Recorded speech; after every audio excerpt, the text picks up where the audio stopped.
Vector চেপ্টাৰৰ পৰা এটা important question example number 19 for any two vector A and B we always have magnitude of AB less than or equal to magnitude of A into magnitude of B আৰু এইটো কি বুলি কয় Schwarz inequality বুলি কয় কি বুলি কয় Schwarz inequality Cauchy Schwarz inequality তাৰ মানে কি আমি যদি যিকোনো ভেক্টৰ দুটা লৈ লওঁ ভেক্টৰ A আৰু B A B কি হ'ব পাৰে they are নন জিৰো হ'ব পাৰে জিৰো ভেক্টৰো হ'ব পাৰে তো দুটা পসিবিলিটি আছে এটা হ'ল যে ইয়াত কি হ'ব জিৰো ভেক্টৰ আৰু এটা কি হ'ব নন জিৰো ভেক্টৰ তো জিৰো ভেক্টৰ বা নন জিৰো ভেক্টৰ দুটাৰ বাবে কি দেখাব লাগিব আমাক magnitude of A dot B less than or equal to magnitude of A magnitude of B এইটো দেখাব লাগিব তো আমি দুটা কেস কনসিডার কৰিম যে এটা আমি ধৰি লম যে ভেক্টৰ দুটা হয় 0 আৰু এটা ধৰি লম ভেক্টৰ দুটা নন জিৰো তো ইয়াৰ প্ৰুফ কৰিম এতিয়া if either vector A is equal to 0 or vector B is equal to 0 then কি হ'ব তো A dot B কি হ'ব A dot B obviously 0 vector হ'ব যদি ভেক্টৰ A 0 ভেক্টৰ B 0 হয় তেতিয়া হলে A dot B কি হ'ব 0 ভেক্টৰে হ'ব সো ইয়াৰ ম্যাগনিটিউড ললেও কি হ'ব 0 হ'ব আৰু যেহেতু A 0 ভেক্টৰ তাৰ ম্যাগনিটিউড কি হ'ব 0 বা B 0 যদি ভেক্টৰ হয় তেতিয়া হলে কি হ'ব ইয়াতৰ ম্যাগনিটিউডৰ প্ৰডাক্ট কি হ'ব 0 হ'ব তো যেতিয়া আমি লিখিম magnitude of A0 বা B0 তো ইয়াত কি হ'ব পাৰে হয় A ভেক্টৰ 0 হ'ব বা B ভেক্টৰ 0 হ'ব বা দুটাই 0 হ'ব যদি A ভেক্টৰ 0 হয় তেতিয়া হলে ম্যাগনিটিউড অফ A কি হ'ব 0 হ'ব যদি B ভেক্টৰটো 0 হয় তেতিয়া হলে কি হ'ব ম্যাগনিটিউড অফ B 0 হ'ব ইয়াতৰ পৰা যি কোনো এটা 0 হলেই কি হ'ব magnitude of A magnitude of B কি হ'ব 0 হ'ব সো আমি কি লিখিব পাৰিম A ডট B ম্যাগনিটিউড 0 বা A magnitude of A magnitude of B এর প্রোডাক্টটো কি হ'ব 0 তো এইটো গিভেন যেটো ইনইকুয়ালিটি আছে অলৰেডি স্যাটিসফাই কৰিছে কিয়নো যেটো আমাৰ ইনইকুয়ালিটি আছিল ইনইকুয়ালিটি মতে কি আছিল magnitude of A dot B less than or equal to magnitude of A magnitude of B কাৰণ ইয়াত কি আছে ইকুৱেল চিহ্ন আছে যদি আমি এনেকেও দেখাব পাৰো A dot B is equal to magnitude of A magnitude of B তেতিয়া হলেও ইনইকুয়ালিটিটো হোল্ড কৰিব তো আমি যদি লৈ লও A বা B দুটাৰ যিকোনো এটা বা দুটাই যদি 0 ভেক্টৰ হয় তেতিয়া হলে কি হ'ব ইনইকুয়ালিটিটো হোল্ড কৰিব again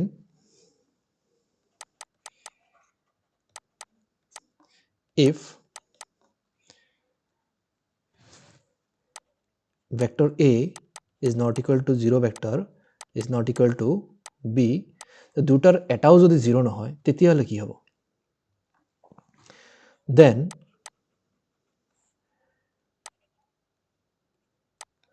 magnitude of AB কি হ'ব আচ্ছা A dot B কি জানো আমি A dot B কি হ'ব magnitude of A magnitude of B cos theta তো লিখিবই পাৰিম আমি then A dot B by magnitude of A magnitude of B is equal to cos of theta both side যদি আমি magnitude লৈ লও তেতিয়া হলে আমি এনেকৈ লিখিব পাৰিম magnitude of A magnitude of B আৰু magnitude of A magnitude of B already positive হয় তো magnitude লৈ লাভ নাই তো কি পাম আমি magnitude of A to magnitude of B ইফালে হ'ব magnitude of cos of theta, the mode of cos of theta. আৰু যেহেতু cos of theta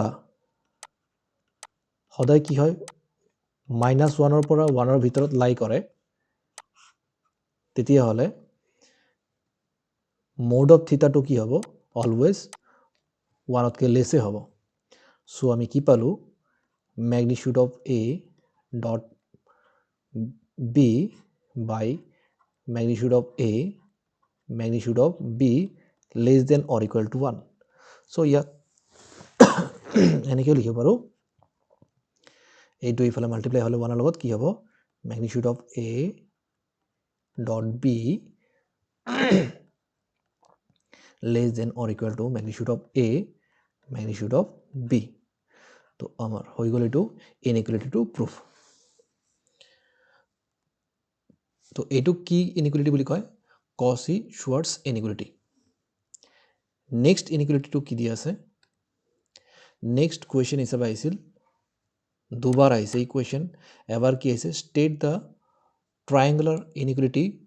for any two vectors and prove it এটো 4 marks দিছিল next আৰু এবাৰ দিছিল এনেকুৱা for any two vectors A and B prove that magnitude of A plus B less than or equal to magnitude of A plus magnitude of B তো দুটাৰ answer একে টাইপৰে হ'ব বাট ইয়াত যদি স্টেট বুলি লিখি দিয়ে তেতিয়া হলে এই স্টেটমেন্টটো লিখি দিব লাগিব তো আমি প্ৰথমতে স্টেটমেন্টটো লিখি লও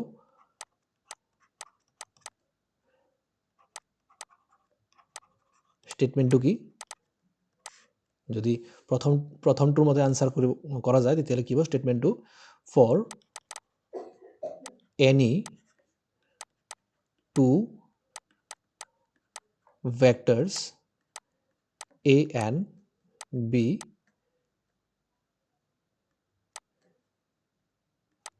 magnitude of A plus B less than or equal magnitude of A plus magnitude of B তো এইটো হৈ গল স্টেটমেন্ট এতিয়া আমি ইয়াক প্রুফ কৰিম তো ইয়াত কি হ'ব any two vectors কৈছে আকৌ আগৰ দৰে ইয়াতো কি হ'ব যদি any vector বুলি কয় তেতিয়া হলে A আৰু B কি হ'ব এবাৰ কি হ'ব জিৰো ভেক্টৰ এবাৰ জিৰো ভেক্টৰৰ কাৰণে চাব লাগিব এবাৰ কি চাব লাগিব নন জিৰো ভেক্টৰৰ কাৰণে চাব লাগিব দুটা কেস কনসিডাৰ কৰিব লাগিব তো case number 1 if either vector A is equal to 0 or vector B is equal to 0 তেতিয়ালে কি হ'ব vector A plus B যদি A 0 হয় বা B 0 হয় তেতিয়ালে কি হ'ব